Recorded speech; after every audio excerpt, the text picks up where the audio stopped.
नमस्कार, आप देख रहे हैं आज तक। आपके साथ मैं हूं सईद अंसारी। धनबाद के एक जज की सड़क पर संदिग्ध मौत के वीडियो ने देश भर में हड़कंप मचा दिया है। जज उत्तम आनंद धनबाद के एक चर्चित मर्डर केस की सुनवाई कर रहे थे, जिसमें कई बाहुबलियों के नाम हैं। इसी मामले को जज की मौत का कारण भी बताया जा रहा है और जिस तरह से आप तस्वीरों में देखेंगे, वीडियो में देखेंगे, सड़क खाली है, किनारे जज चल रहे हैं, एक गाड़ी आकर उन्हें टक्कर मार देती है। कि इनका जो भी हो जांच हो, एक हाई अच्छे पद पे थे। सुबह के वक्त सड़क किनारे जॉगिंग करते एक शख्स को पीछे से आते एक ऑटो ने टक्कर मार दी और आगे बढ़ गया। पहली नजर में ये वीडियो किसी आम सड़क हादसे का लग सकता है, लेकिन अगर आपको पता चले कि जॉगिंग करने वाला शख्स जज है और टक्कर मारने वाला ऑटो चोरी का, तो कहानी एकदम से बेहद सनसनीखेज हो जाती है।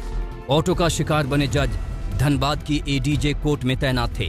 ऑटो की टक्कर में उनकी मौत हो चुकी है और ये वीडियो कल से लेकर आज तक धनबाद से लेकर दिल्ली तक और हाई कोर्ट से लेकर सुप्रीम कोर्ट तक तहलका मचा चुका है। परिवार का सीधा आरोप है कि जज उत्तम आनंद की हत्या की गई है।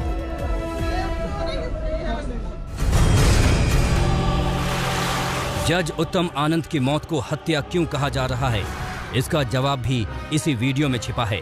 जरा गौर से देखिए। सुबह करीब 5 बजे का वक्त है, सड़क एकदम खाली है। जज सड़क के किनारे दौड़ रहे हैं, तभी अचानक से सीन में इस टेम्पो की एंट्री होती है। लेकिन खाली सड़क छोड़कर ये टेम्पो बाईं ओर जा रहे जज की ओर बढ़ने लगता है, जैसे निशाना साध रखा हो, और चंद सेकंड में जज को टक्कर मार देता है। इसके बाद जो होता है वो इस घटना को और भी संदिग्ध बना देता है।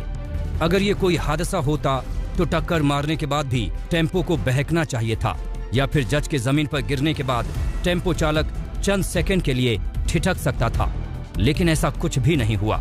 टक्कर के बाद टेम्पो एकदम से सीधे रास्ते पर आ गया और इतने आराम से आगे बढ़ गया जैसे कुछ हुआ ही न हो।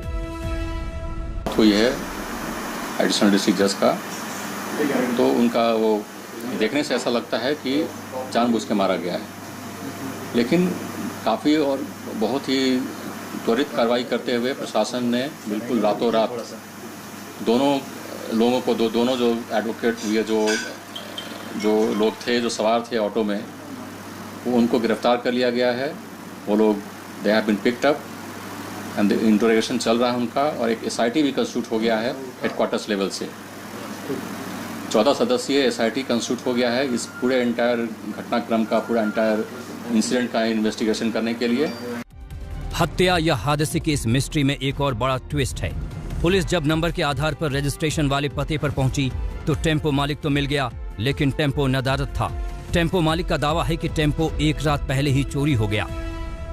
रात में करीब 3:30 बजे हम उठे तो देखे टेम्पो गायब है। गाड़ी कहाँ रखते? गाड़ी बस यहीं पर रखते हैं खड़ा। कितने बजे तक गाड़ी आप रखे? करीब हम लोग 11:30 बजे तक जगल थे उसके। और अगल बगल सुते ना, मेरे पिताजी वहाँ सुते हैं। इस पूरे मामले में हैरत करने वाली एक और बात है। चोरी का टेम्पो धनबाद में एक जज को टक्कर मारकर गायब हो जाता है और बरामद होता है तकरीबन 70 किलोमीटर दूर गिरिडीह में। टेम्पो को धनबाद लाया गया है और फॉरेंसिक टीम इसकी जांच कर रही है। जो भी आज घटना हुई है उसमें पुलिस द्वारा अनुसंधान किया जा रहा है और अलग अलग टीमें हैं इसमें लगी हुई है, और जितने भी बिंदु अभी तक सामने आ रहे हैं, जितने भी पहलू सामने आ रहे हैं, सभी पहलुओं पर जांच की जा रही है और जो जांच की स्थिति है उससे आपको समय समय पर अवगत कराया जाए। अब समझिए इस मामले की सबसे अहम कड़ी जो धनबाद में बाहुबली सिंह मेंशन से जुड़ती है। जज उत्तम आनंद रंजय सिंह हत्याकांड की सुनवाई कर रहे थे। सिंह मेंशन के करीबी संजय सिंह की 2017 में हत्या कर दी गई थी। हत्या का आरोप सिंह मेंशन के प्रतिद्वंद्वी अमन सिंह पर है। जज उत्तम आनंद ने हाल ही में अमन सिंह की जमानत याचिका खारिज की थी। विधि व्यवस्था की स्थिति पूरे तरीके से चौपट हो गई है। जहां एक तरफ जंगलों में, ग्रामीण इलाकों में नक्सलियों का वर्चस्व है, तो वहीं दूसरी तरफ शहरों में संगठित अपराधी गिरोहों का दुस्साहस बढ़ता जा रहा है। अब तो इन्होंने न्यायिक सेवा और न्यायिक कार्य से लगे लोगों को भी टारगेट करना शुरू कर दिया है। और जिस तरीके से रांची में अधिवक्ता मनोज झा की हत्या हुई, उसके कुछ ही दिनों के बाद धनबाद में एडिशनल डिस्ट्रिक्ट जज उत्तम दत्त जी की हत्या कर दी जाती है, उसे एक्सीडेंट का रूप देने की कोशिश की जाती है। यह मामला बहुत ही संदेहास्पद है और हमें राज्य सरकार की मशीनरी पर बिल्कुल विश्वास नहीं है। इस हाई प्रोफाइल मामले पर धनबाद से लेकर दिल्ली तक घमासान मचा है। सोरेन सरकार फिलहाल खामोश है। उनकी पुलिस ने SIT बनाकर जांच शुरू कर दी है, लेकिन पूरे आसार हैं कि किसी नतीजे पर पहुंचने से पहले केस की बागडोर CBI के हवाले कर दी जाए। रांची से सत्यजीत के साथ आज तक ब्यूरो।